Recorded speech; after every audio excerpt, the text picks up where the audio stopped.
Hi everybody, thanks for joining me again here on Miniature Monthly. I'm Matt DiPietro, and tonight we're going to learn a really valuable lessons about painting colorful and interesting flesh tones, which is something which is really challenging, but also really interesting and fun to do once you have some tools to work with. So um, the method I am going to be teaching you tonight is one that goes back hundreds of years, and the name of it is Verdaccio. Now, Verdaccio just means painting in green, so this painting method was used heavily during the Renaissance. Artists were experimenting with painting a sketch of the values of the figure, the lights and darks on the figure. They would paint them in tones of green, and then paint the flesh tones on top of that. And this allowed them to use more warm colors in their flesh tones, and really gives a nice layered effect. And it looks very convincing, like skin. So we're going to learn how to paint that on our figures.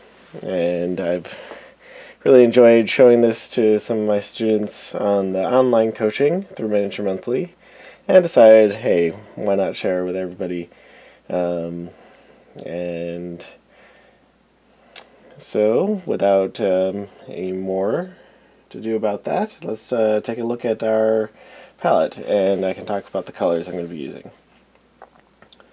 So, I just have a limited range of colors here on the palette. Down at the bottom, we have cadmium red hue, or really any, sort of true red would be good. And then we have three colors here we'll be using for the Verdaccio. But really, what we want is a range of value from light to dark in tones of green. So the colors I'm going to be using, the main color here is Viridian hue, and then we have a greenish yellow. These two paints are by Holbein, and then we have a little bit of golden brand Prussian blue. Now I'm using a blue that isn't really on the green side, and that's because if I use this blue is kind of like maybe a little bit more purplish than it is greenish. So when we mix it with the green, it will actually get darker. Rather than if I were to use like a turquoise or something like that, it would stay not quite as dark in value, and we want a dark value. So that's why I'm using the Prussian blue. And then I have our trusty old friend, titanium white, and instead of black I have a little bit of the sepia tone that we'll be using instead of black.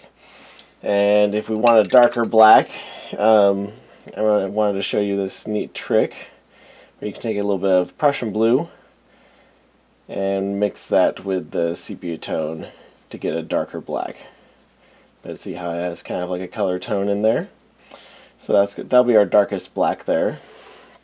And we might end up wanting a darker, sort of a dark black, something darker than sepia tone, and that's how you get it. Now, before we get to painting on the model, we want to mix up our greens. So what we'll do is we can start with the Viridian hue in the middle here and kind of spread it out on our palette. Now this Masterson wet palette, you can really spread the paint out and it's not mixing with so much water. So we're going to kind of spread it out, and what we're going to do is we're going to wet blend a continuum of color on our palette, so that we have a bunch of different tones to choose from. So we can start mixing these colors together. I like to kind of mix them roughly like that. Wipe a little of the paint off.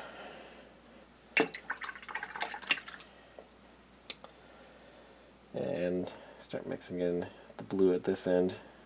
You can see it is going to get darker in value. We can kind of mix through from one end to the other.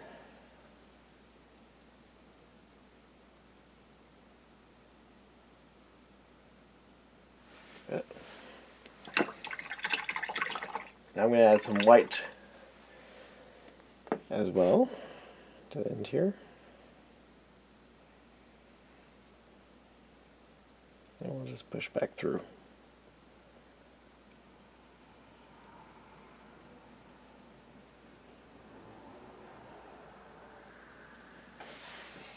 Adding that white in there will kind of help it cover a little better too. Now when we get to the end, use an old brush for mixing this too. We have one more pass that we want to make. Wipe that brush off and then try to get it dry too. And we're just going to wipe, just touch very lightly to the paint.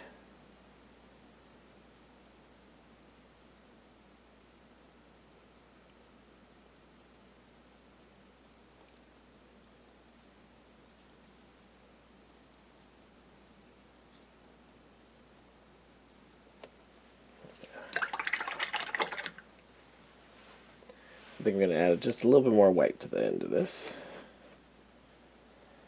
Now, it's important to mention that really you can use any tones of green, and artists have experimented with lots of different tones of green for painting Verdaccio, and you can experiment and see what kind of effects you can get.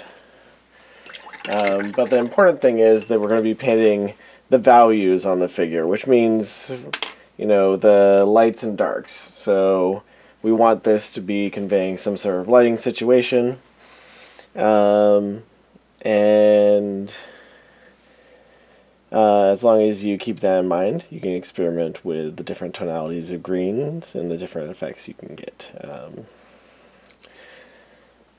But the first thing I'm going to do before I apply any green is I'm going to come in with my white, and I want to kind of indicate where my strongest light is coming from.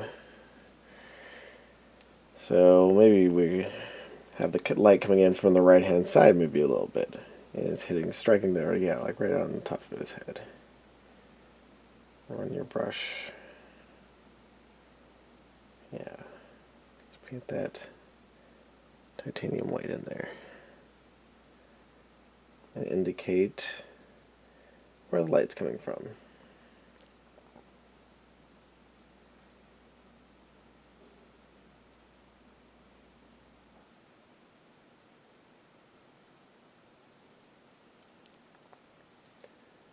This will give us a nice little idea of the lighting situation. And I'm just going to paint the face. We won't worry about his clothes for now.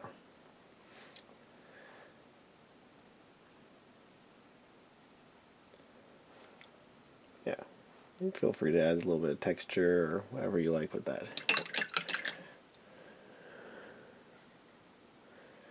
You might even do 2 layers because this white will get even brighter if you add a little bit more on top. There we go.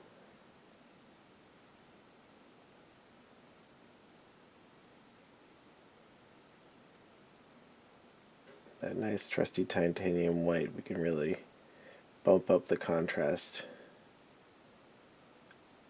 That will give us our idea where our brightest values are. And if we just very lightly cover this white area when we apply our greens, we're going to be able to keep that really like bright contrast. We want a lot of that bright color. If you ever lose it at any time, it's fine to just reinstate this with your titanium white. I find myself doing that from time to time.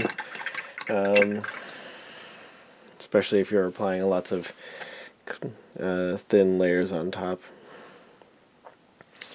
Yeah, I think we're just going to start with our darkest green here.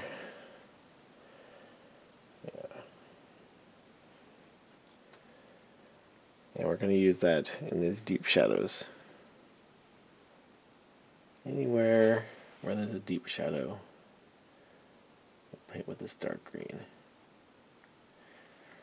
It's good to get down in there underneath his brow. Maybe these really deep areas. we can even see I've with my primer coat given us idea where some of these shadows might be. Paint them in there one at a time. The nose actually kind of casts a little bit of dark shadow. You can paint that in with it there if you really want your painting to look great. And notice how instead of painting black in there, we're using this dark color. We're going to have lots of color in this piece. It's going to be really nice.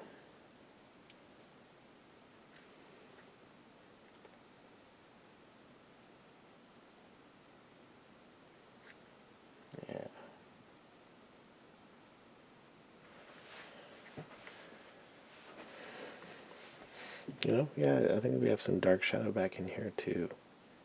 Let's get that. We can just paint it in there. You don't have to blend it.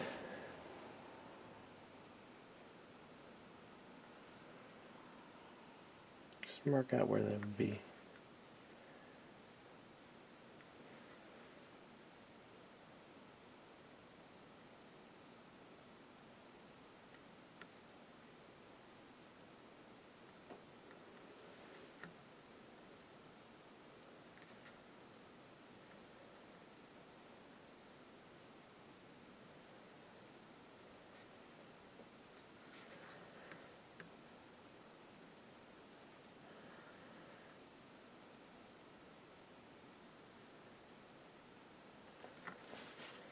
Yeah, and then we can just kind of move up our value scale and paint a little bit further out from these shadows.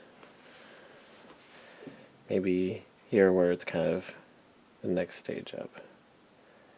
We can paint that with the next stage of green.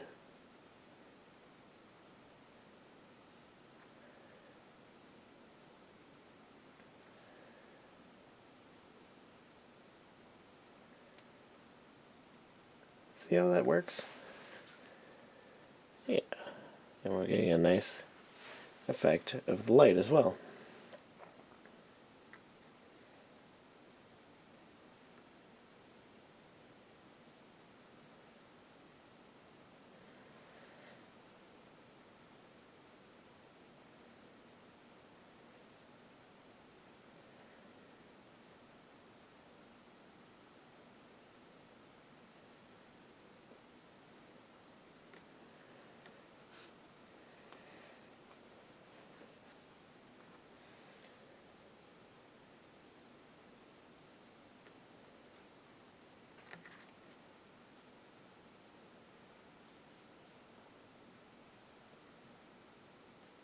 This guy looks like a grumpy one. You can paint in, some grumpy sort of lines there. Doesn't even necessarily have to be sculpted in there. You can just kind of paint those in. And that's a way for you to be creative.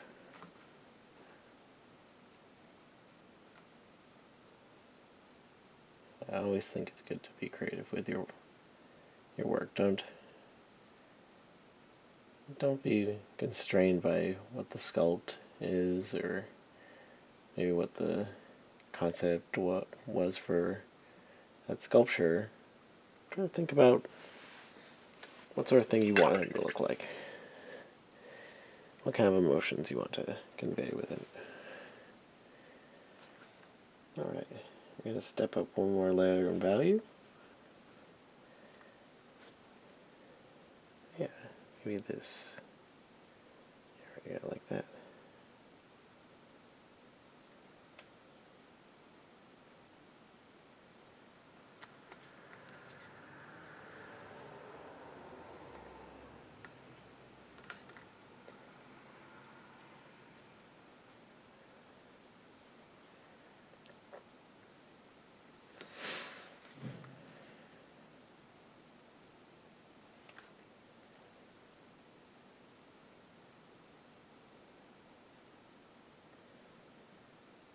I'm just painting a bit more of the area with each pass.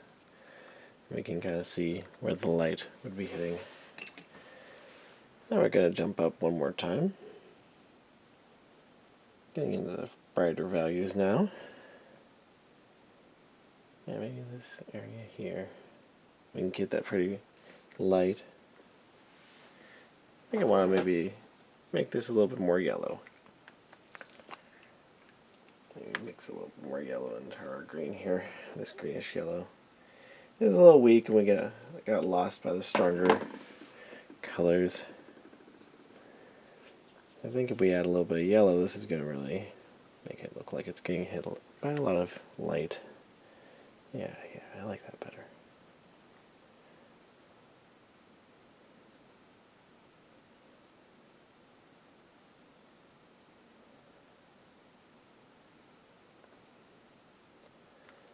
We can even take our finger and wipe that away. Show a bit of that white showing through.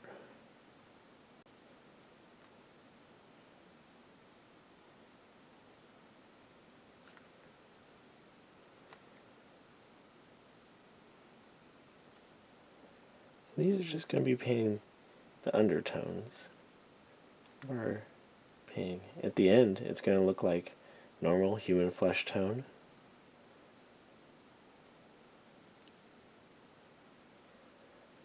But it's going to be really, dynamic and really, it'll look translucent, like you can see the blood vessels and stuff. It'll look really nice.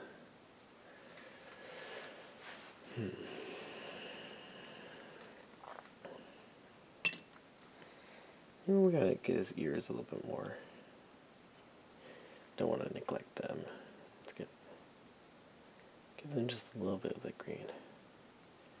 We're actually gonna use some red colors in the ears. This guy looks grumpy, maybe even angry. So if you add a little bit more red into the ears, he'll look a little bit flushed. Yeah. Again, we want to get these green tones in there for our value scale. Yeah.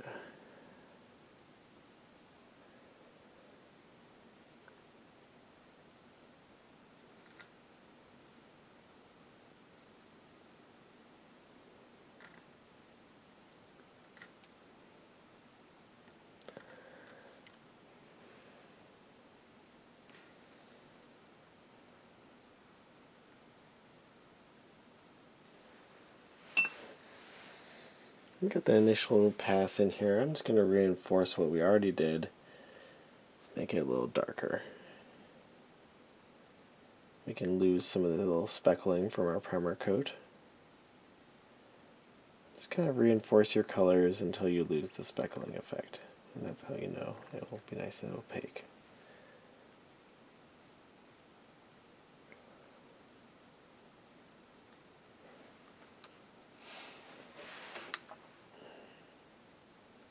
Make sure you get up underneath that brow. A lot of expression can be contained in that brow shape. So just really angle the model up and really look underneath and get at those areas.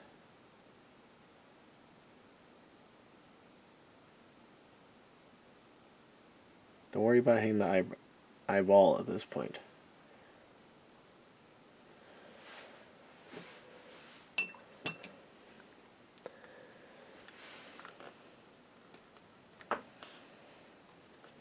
Alright, go through our value scale one more time and just paint it in a bit more opaque.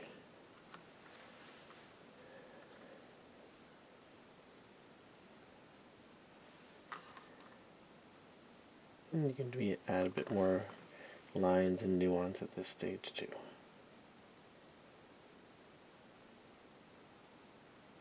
Don't worry about hitting his beard or anything like that. It's better to get all of the skin.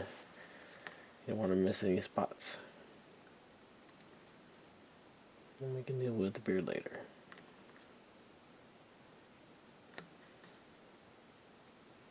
It'd be a lot bigger mistake to miss some skin at this point.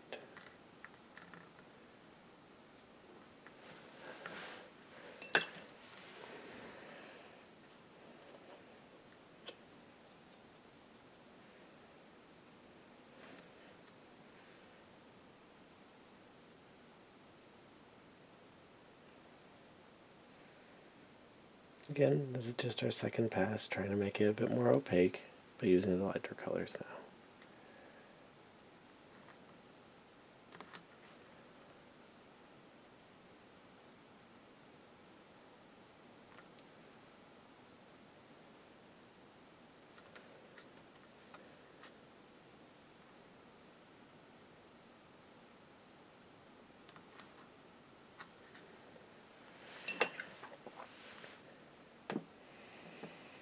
I'm going to mix up a lighter tone. We're going to add a little bit of white in with this yellowish green.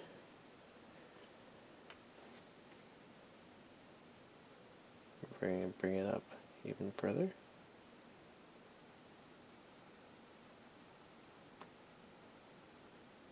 There we go. Take my white. Let's continue to add some really light ones. Each time make your area that you paint smaller.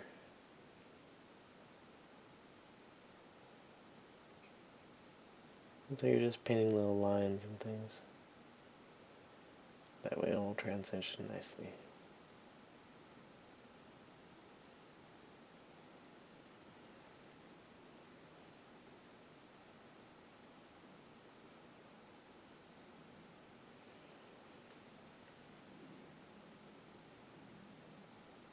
If you want that full value scale, you need to keep on adding white.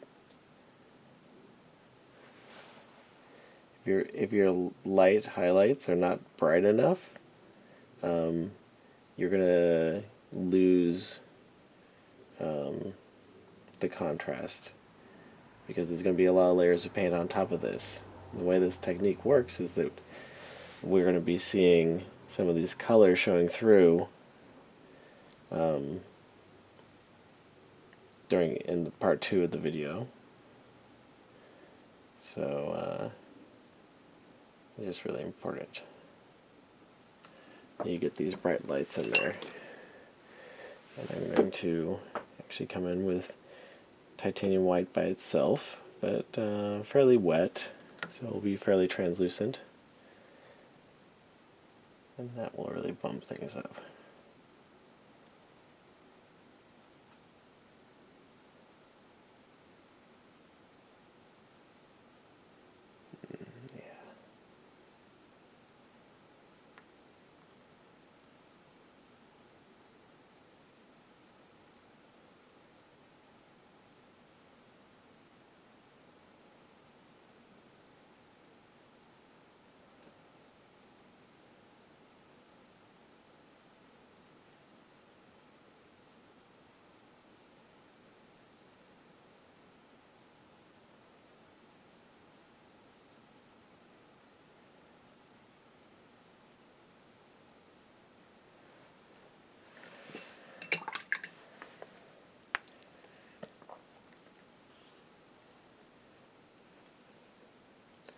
I'm just going to take this white and paint a few little lines in to indicate some wrinkles and things like that. You can just keep it fairly thick for this part and get some nice, really strong sorts of lines.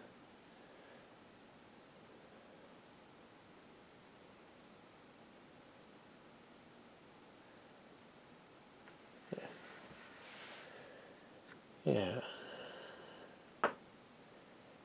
If we need to tweak it, like I think this one needs to be a little bit lighter, you can do it at this point. Really hold it back and assess if your lighting situation is what you really want it to be.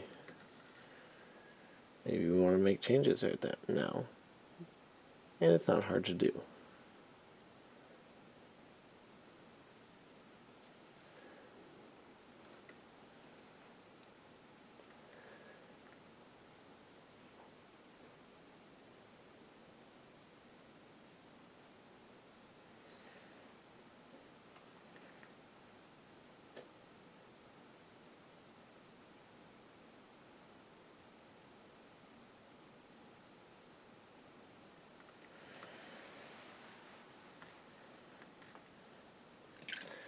Alright. Now I think I'm going to be using it. And now we want to add some red tones in here too. We're going to add these where the blood vessels would be close to the surface, so we want to give the impression of blood. And we can be fairly bright in the color we use. So I'm going to be using cadmium red hue, and we're just going to add a little bit of the sepia tone to that. Yeah. Still really quite bright.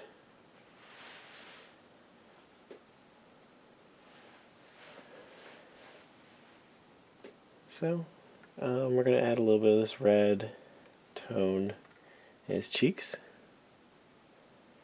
the outer part of the cheek.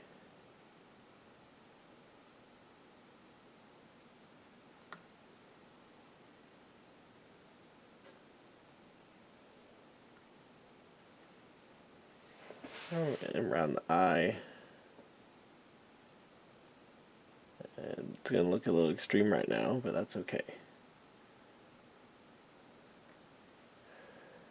Went like that. He almost looks like a zombie. Now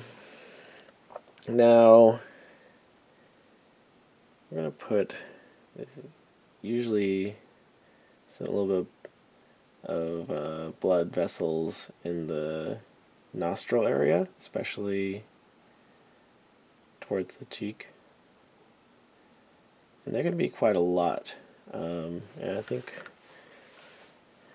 but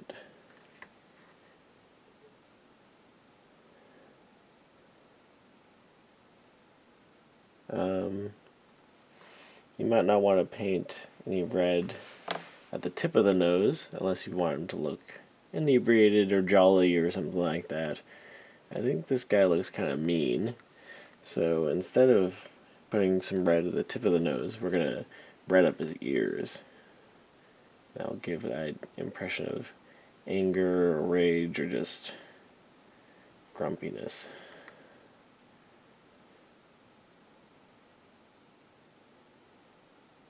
Yeah. See, like that. Don't paint the outer lobe too red. Well, I'll take that back. But not the around his where you put an earring. That part you can leave not red. I think in the sort of inner ear area, and a little bit on the outer lobe too. But again, notice how it's not detracting from our values on the figure. And that's important. Gonna do this eye.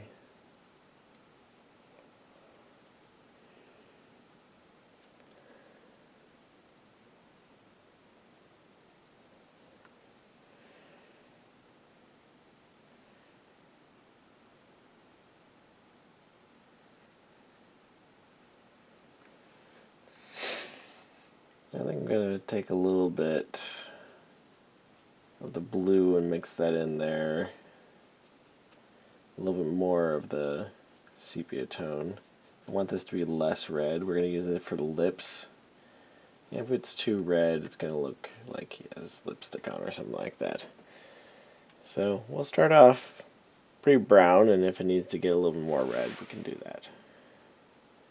First, paint the upper lip. It should be fairly dark. And it can extend it a little bit further than the lower lip.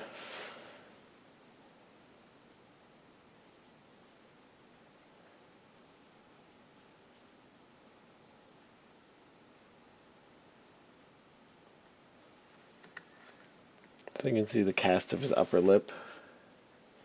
Yeah, maybe even make that a bit darker. I'll do one more pass.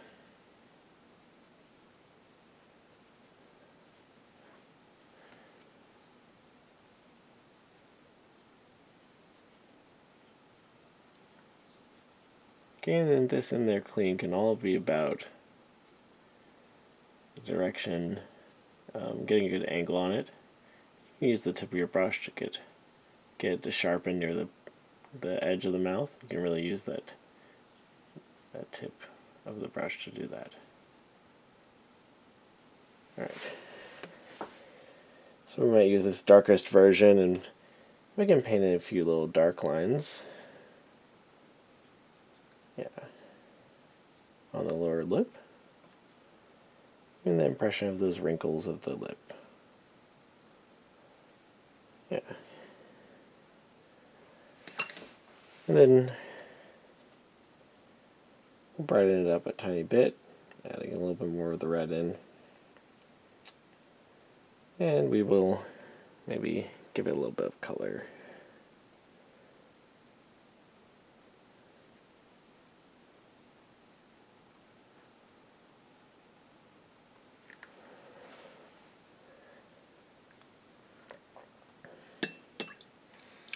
Then lastly, we'll come back with our white and maybe paint a little bit of a reflection in those lips. Just to indicate the direction of the light, where the light is strongest. Get it to line up with that. The strongest right there. We can have a few little trailing lines come out. Like that. There we go.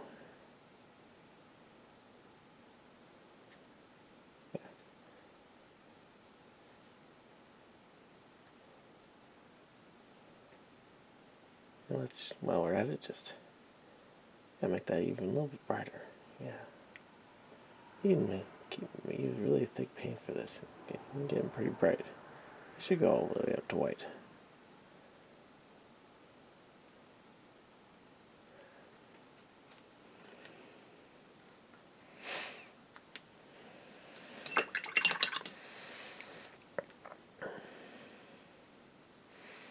Oh yeah, he looks mean.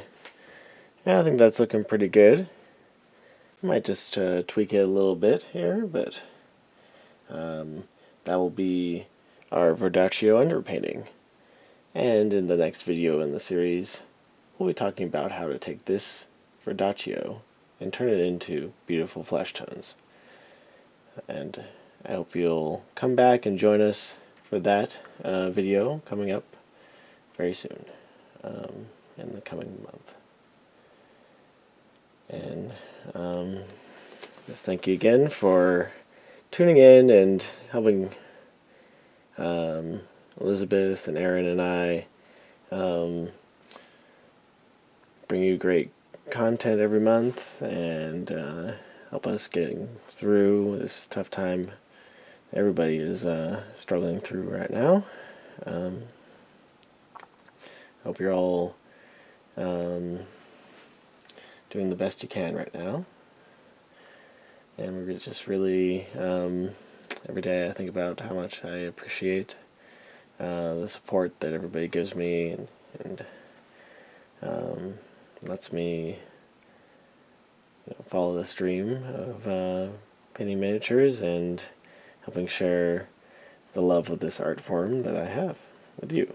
So just thank you. And I just want to let everybody know I still have a couple slots open for online coaching. It's a nice way to maybe hopefully you're getting a little bit more time to paint these days and maybe want to up your game by getting some tips one-on-one with me. So if you want to check that out in your subscription part of Patreon, you can see those slots available. So sign up for those. They're always a good time, and my students have really been showing some great progress lately, and I'm really proud of them. So just a shout out to them as well if they're watching.